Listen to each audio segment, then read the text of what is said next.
우리가 찬양을 해도 형식적인 찬양이 아니라 이처럼 그 하나님의 은혜와 사랑을 기억하면서 큰 마음의 감동을 쏟아내는, 그래서 나의 신앙과 사랑과 이런 은혜를 고백하는 그런 찬양이 됐으면 좋겠습니다. 오늘 이 예배 시간에도 우리가 그 하나님을 바라봅니다. 하나님의 은혜만 사모합니다. 우리가 세상에 여러 가지 환경도 있고 또 사람도 보이지만 하나님의 은혜를 사모하면서 예배할 때 하나님은 여러분에게 말할 수 없는 은혜를 채워주실 줄로 믿습니다. 아멘. 들려주시는 하나님 말씀 하나하나도 땅에 떨어지지 않게 마음을 열고 감사함으로 받으시기를 바랍니다. 아멘. 보통 비위가 약한 분들은 이제 전혀 이렇게 먹어보지 않은 낯선 음식을 이제 처음 먹어볼 때 상당히 망설이기도 하고 또 그걸 먹는 데 있어서 시간도 걸리고 그런 모습을 볼 수가 있어요. 이런 분들이 이제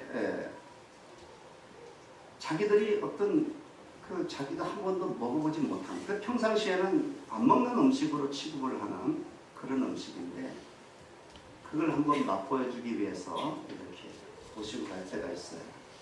예를 들면 이제 회를 못 잡수시는 분도 있어요. 여러분 다 드십니까? 회 맛있죠? 그런데 어떤 분들은 이 회를 정말 못 먹는다고.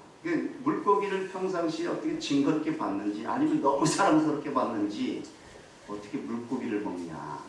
그러면서 물고기 이 회를 못 먹는 사람이 있어요. 그런 사람들에게 이제 한번 회를 맛보이기 위해서 모시고 가면은 이분들이 회를 먹는 모습을 보면은 처음 먹는 모습이 그렇습니다. 이제 상치 하나를 이렇게 들고서 회 한 점을 이렇게 들고 초고추장에 완전히 범벅을 합니다. 그냥 범벅을 해가지고 그리고 쌈 위에 올리고 그것을 겹겹이 곱게 싸가지고 입속에 조심스럽게 집어넣습니다. 그러면서 마치 맹인이 처음 길을 가는 것처럼 조심스럽게 씹습니다. 그 맛이 어떤지 모르기 때문에 혹시 내가 어떤 정말 거부하는 어떤 맛이 날지 모르기 때문에 조심스럽게 씹어요. 그리고 몇 번 씹지도 않아. 대충 씹고 꿀꺽 삼켜버려요. 그리고 하는 말이 나도 회 먹었다. 그렇게 얘기를 합니다. 또 어떤 분들은요 개고기를 못 먹는 분이 있어요. 여러분 개혀? 네? 개 못 드시는 분들이 많아요. 근데 이 개고기를 처음 먹게 하려고 하면 어떻게 하냐면은 개고기를 말이죠 양념에 잔뜩 버무려. 그래가지고 이거 소고기야 먹어봐. 그러면 그 사람이 그 소고기인 줄 알고 그것을 먹습니다. 그러면서 이건 소고기 맛이 좀 특이하면서 아주 맛있네. 그러면서 먹어요. 근데 나중에 그것이 개고기라는 사실을 이야기를 해주면 그 사람이 깜짝 놀라면서 개고기가 이렇게 맛있었나. 그러면서 나도 개고기 먹었다. 이렇게 자랑을 하고 다닙니다. 여러분 이 개고기나 아니면 회 비위가 약한 사람들은요 그 냄새 때문에 그것을 못 먹는다 그래요. 근데 여러분 마니아들은요 그 냄새 때문에 그걸 즐기는 겁니다. 소고기는 소고기 나름대로의 향이 있어요. 그 냄새가 있단 말이죠. 또 돼지고기는 돼지고기 나름대로 그 특유한 그 향이 있습니다. 닭고기도 마찬가지죠.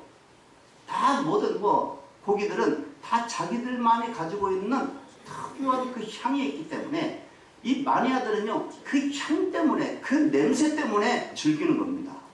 근데 대체적으로 안 먹는 사람들은 그 냄새 때문에 거부를 하면서 못 먹는 거죠.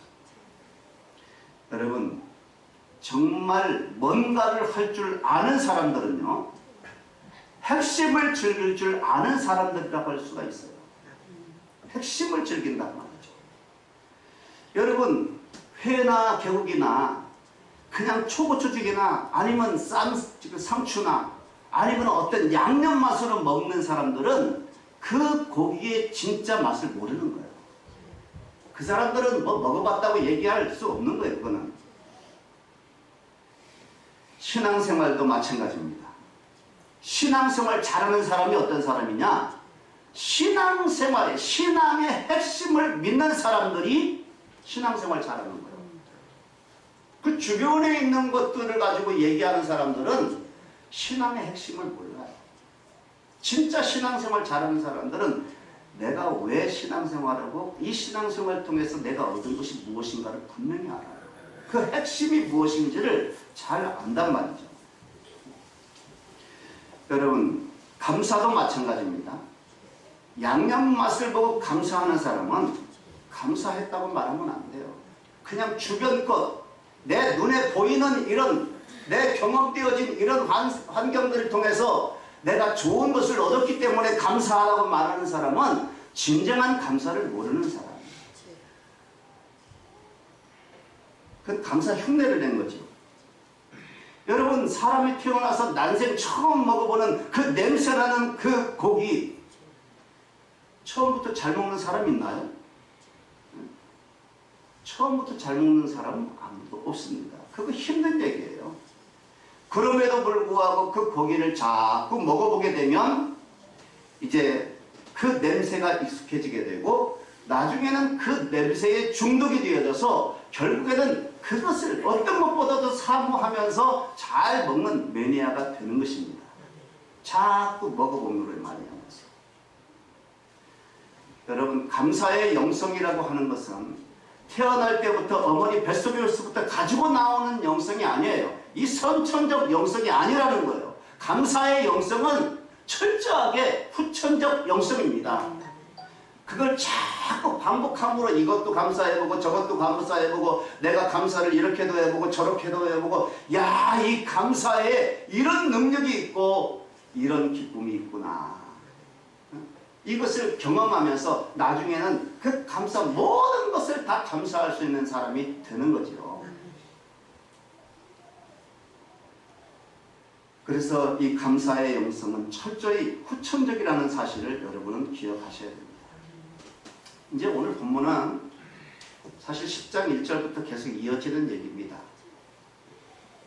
예수님께서 70일의 제자들을 따로 부르시고 그들을 두 명씩 짝을 지어가지고 각동 각처로 전도하러 보내시는 거예요. 파송하는 겁니다.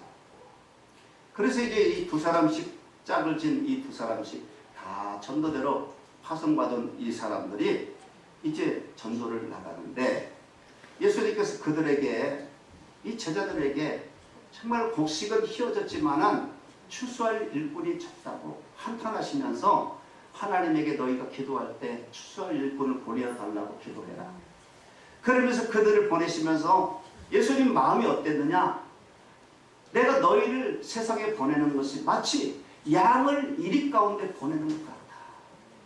염려스럽고 그렇게 조금 마음이 아프다는 거죠. 그러나 그 일은 누군가가 반드시 해야 될 일이기 때문에 너희들을 파송한다. 그렇게 말씀을 하시는 거예요. 그렇게 해서 두 명씩 짝을 져서 나간 두 사람, 이 전도대들이 전도를 하다 보니까 놀라운 일들이 벌어지는 거예요. 그래가지고 그 놀라운 일들을 경험하고 지금 많이 전도한 그런 가운데 돌아와서 예수님에게 그 전도 보고를 하는 겁니다. 우리가 이렇게 전도했다고. 그 전도 보고의 내용이 뭐냐면은 우리가 예수님의 이름으로 전도했더니 귀신들이 떠납니다. 예수님, 귀신들이 나갑니다. 예수님의 이름의 권세를 처음 경험을 한 거예요. 이들은. 그러면서 막 그냥 얼굴에는 그냥 기쁨과 희열이 찬 그런 보고를 막 하는 거죠. 놀랍다고 하는 그런 마음으로 막 예수님께 호들갑을 떨면서 막 보고를 하는 거예요. 여기저기서 막 예수님, 우리도 이런 일이 벌어졌다고.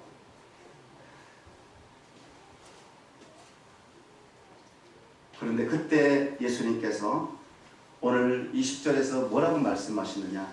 다 같이 한번 읽어보겠습니다. 20절 말씀 시작. 그러나 귀신들이 너희에게 항복하는 것으로 기뻐하지 말고 너희 이름이 하늘에 기록된 것으로 기뻐하라 하시니라. 아멘. 그러니까 예수님은 지금 이 제자들이 진정 무엇을 기뻐해야 되고 무엇을 감사해야 될지를 모르고 있다는 거예요. 이 제자들은 지금 자기들이 막 이렇게 행했을 때 이 드러나는 현상들을 가지고 하나님 앞에 놀랍게 막 보고하면서 감사하고 기뻐했는데, 예수님은 그 제자들이 아직도 신앙의 진짜 맛을 모른다는 겁니다.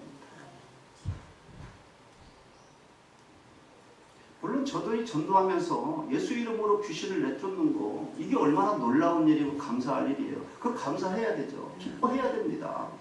여러분의 삶 가운데 그런 일들이 벌어졌다면 당연히 기뻐해야 되고 감사할 일 아닙니까? 귀신의 역사로 어두운 어떤 그림자가 우리 가족에 있었는데 예수 이름으로 기도하고 물리쳤더니 그것들이 떠나고 잠잠하게 평안함이 오고 하나님의 기쁨이 충만하게 됐다면은 그거 감사해야죠. 기뻐해야죠. 그러나 그건 어디까지나, 잘 들으시기 바랍니다. 그건 어디까지나 우리 눈으로 보이는 현상에 불과한 것뿐이라는 거예요. 눈에 보이는 현상, 아까 고기로 말하면 양념에 불과한 겁니다. 양념 맛을 보고 고기를 맛봤다고 하는 건 아니에요. 그건 틀린 말이에요. 여러분, 눈에 보이는 현상, 저는요 그런 분들 되게 많이 봤어요.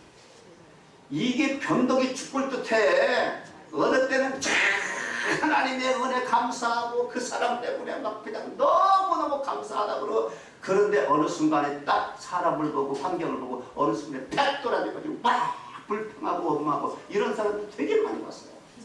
이게 왜 그래요? 현상을 보고 그렇다는 거예요. 현상을. 눈에 보이는 것 보면서 내가 감사를 하려고 하면 그거는 진정한 감사가 아니라는 거예요.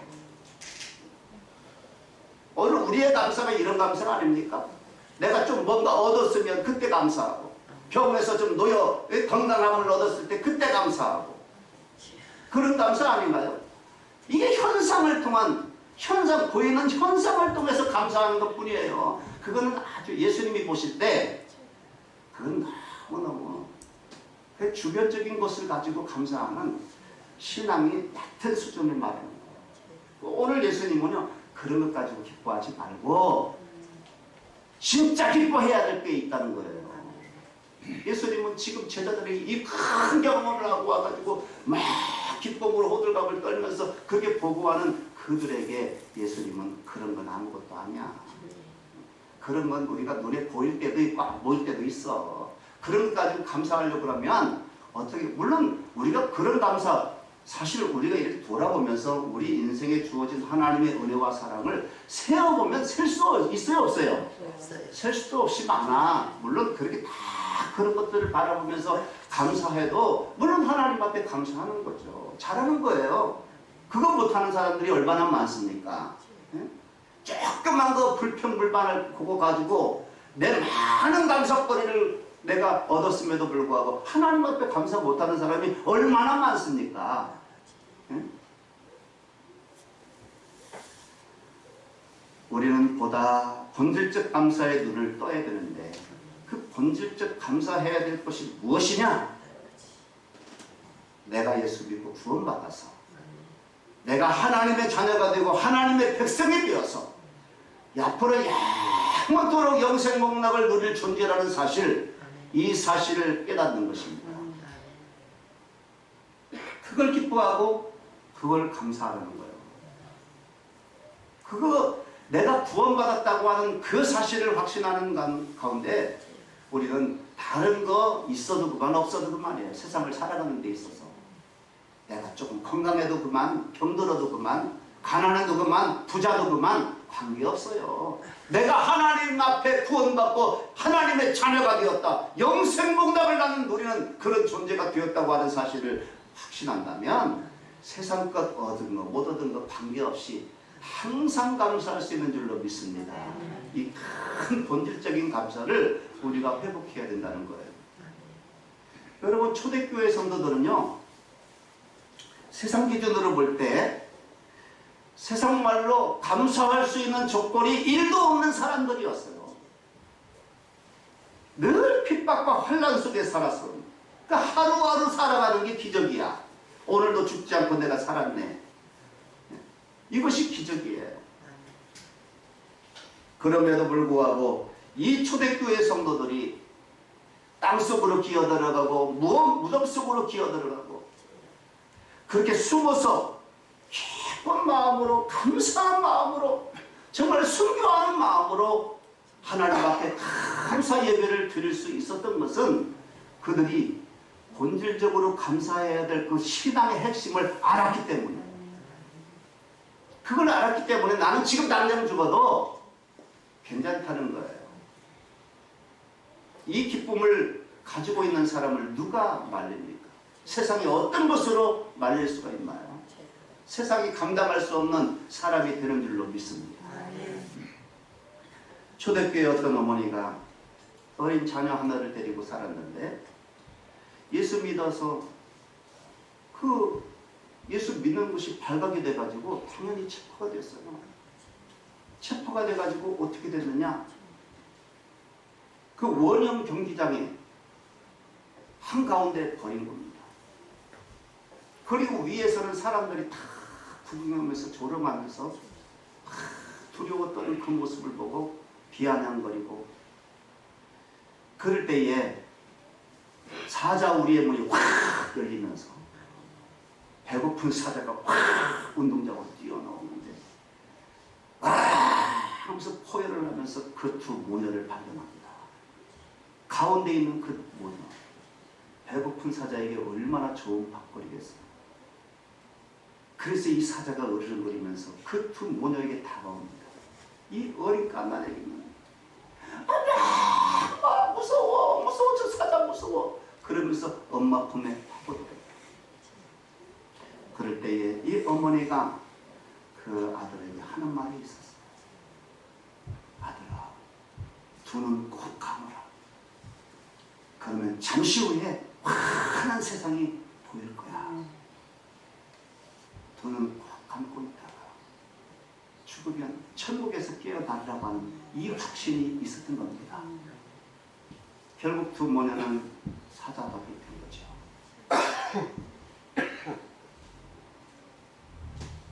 내가 환난과 핍박과 어려움을 당할 수 있는 이유는 나의 이름이 생명책에 기록된 그것 때문입니다.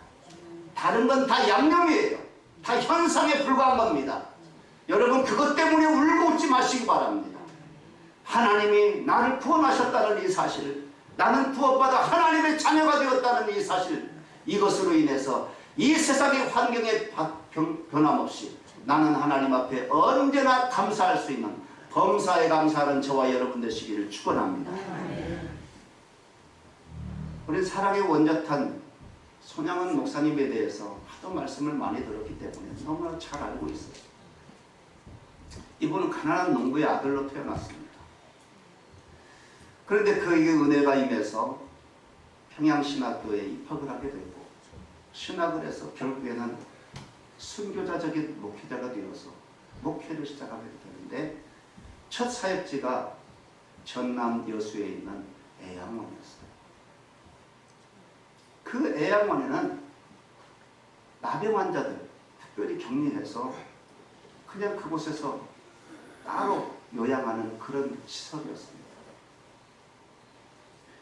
그때부터 이 손양원 목사님은 남달리 이 나병 환자들을 끔찍이 사랑했습니다. 그 나병 환자들의 그런 애환들을 잘 알고 있고, 그리고 그들은 사람들이 다 멀리하면서 그 사랑의 손길이 미치지 못하는 것이기 때문에 사람의 사랑이 그리웠어요. 그걸 이 손양원 목사님은 압니다. 여러분, 우리가 어렸을 때에 우리가 이렇게 뛰어놀다가 뭐 상처가 나거나 모기가 물리면 어머님 그때 무슨 약이 변변하게 있었습니까? 없었으니까 뭐 어떻게 합니까? 침 발라주는 거예요. 침 발라주는 거예요. 더럽게 침 발라가지고 침이 약이야 그러면서 약 발라주는데, 여러분, 이 손양원 목사님도 침이 약이다 라는 생각을 하고 있었는지 이 나병 환자들이 너무너무 이 고통스러워하면서 그 골마 터진 그곳이 아플 때는 입으로 그 고름을 빨아내서 그 나병 환자들을 치료해줬다는 거예요.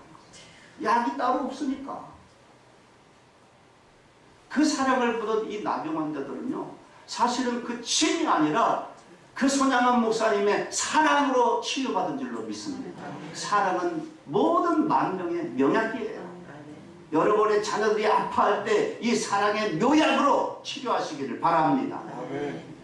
참으로 하나님은 이 사랑의 묘약으로 우리들을 이 더러운 죄악까지도 치료해 주신 그 명약이 사랑이기 때문에 이 손양원 목사님은 이런 그 사랑, 이 사랑의 묘약을 알고 있었어요. 그런데 이제 이 손양원 목사님이 사실 그 자기의 인생 48살에 이제 순교를 하게 되는데 48살 때까지 이 일본 감옥에 투옥된 5년간의 기간을 뺀 나머지 모든 인생은 다 애양원에 투자를 했습니다. 애양원에서 바쳤기 때문에 많은 사람들이 이 손양원 목사님을 잊지는 못해요. 근데 이 투옥되었을 때에 이 손양원 목사님에게 5년 동안 투옥됐을 때 4년 딱 지났을 때에 사모님에게서 연락이 옵니다. 사람을 통해서 편지가 전달되는데 그 편지가 뭐냐면은 이 사모님에게 너무너무 중한 병이 있어서 지금 누워있다고 하는 그 소식을 듣게 돼요. 옥중에서. 얼마나 마음이 아프셨겠어요. 당신의 아픔은 그렇지만 아내가 중환병에 몸져 누워있다는 이 소식을 듣고 이 손양원 목사님이 그 옥중에서 사모님에게 편지를 씁니다. 옥중서신을 쓴 거죠. 그 내용이 지금까지 전해 내려져 오고 있는데 그 내용을 여러분에게 제가 읽어드리려고 합니다. 근데 옛날 말로 썼기 때문에 우리의 귀에는 쉽게 들어오지 않을 수도 있지만 가만히 생각해보면 다 이해가 되는 말입니다. 한번 읽어드리겠습니다. 봉인 어머니에게 병고 중에서 얼마나 신음합니까? 이 같은 염천에 고열도 심한데, 염천이라고 하는 건 아주 무더운 찌는 듯한 그런 여름 날씨를 말합니다. 이 같은 염천에 고열도 심한데 게다가 병고까지 있으니 설상가상이다. 그러나 신애와 진리는 여기 신애는 여러분 아시겠죠? 신망이라는 말도 믿음과 사랑을 말합니다. 이 신애와 진리는 꽃 피고 새우는 기후와 환경을 초월하니 안심하소서. 신애와 진리는 기후와 환경을 초월하니 안심하라는 말입니다. 꽃 피고 새우는 양춘가절에만 신애가 있을 뿐 아니라 백설이 분분한 엄동혹한 중에도 하나님의 사랑은 여전하며 오국백과가 성숙하는 가을 9월에만 하나님이 있을 뿐 아니라 한촌 출배를 이루는 이 같은 염천에도 이 한촌 출배는 이제 이 냇가가 바짝 말라버린 너무너무 뜨겁고 무더운 날씨라서 냇가가 바짝 마른 그런 상태를 말합니다. 이 한촌 출배를 이루는 이 같은 염천에도 하나님의 사랑은 여전하며 금전 옥루에서 산의 진미를 먹을 때 이 금전 옥루는 이 금과 옥으로 지어진 정자를 말하는 거죠. 그 금전 옥루에서 산의 진미를 먹을 때 하나님의 사랑을 찬미할 뿐 아니라 수간 두옥 속에 중한 질고 병고 중에서도 이 수간 두옥은 아주 좁은 집을 말합니다. 방이 2개밖에 없는 작은 집을 말하는데 그 수간 두옥 속에 중한 질고 병고 중에서도 하나님의 사랑을 찬양할지니 항상 기뻐하시고 범사에 감사하소서. 당신의 신앙이 능히 병고를 극복할 것을 믿고 나는 안심합니다. 여보시오, 나는 솔로몬의 부귀보다도 욥의 고난이 더욱 귀하고 솔로몬의 지혜보다 욥의 인내가 더욱 아름다워 보입니다. 그것은 솔로몬의 부와 지혜는 나중에 타락의 매개가 되었으나 욥의 고난과 인내는 최후의 영화가 된 까닭이라. 사람의 영화는 최후를 보아서 알고 참다운 지혜는 죄악을 떠남이 참다운 지혜이겠나이다. 안심과 희락은 만병의 보약이오니 모든 염려는 주께 맡기고 부디 병석을 떠나소서. 1943년 소아 18년 8월 18일 손양원. 이렇게 해서 사모님에게 편지를 보냈어요. 내용은 여러 가지인 것 같지만 항상 기뻐하고 범사에 감사하는 것. 이것이 이제 찬송가로 우리 그 찬송가에 들어왔는데요. 이번에 새 찬송가에 541장입니다. 우리가 한번 1절 2절만 같이 불러보도록 하겠습니다. 1절 2절 541장.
설교를 짧게 하려고 합니다.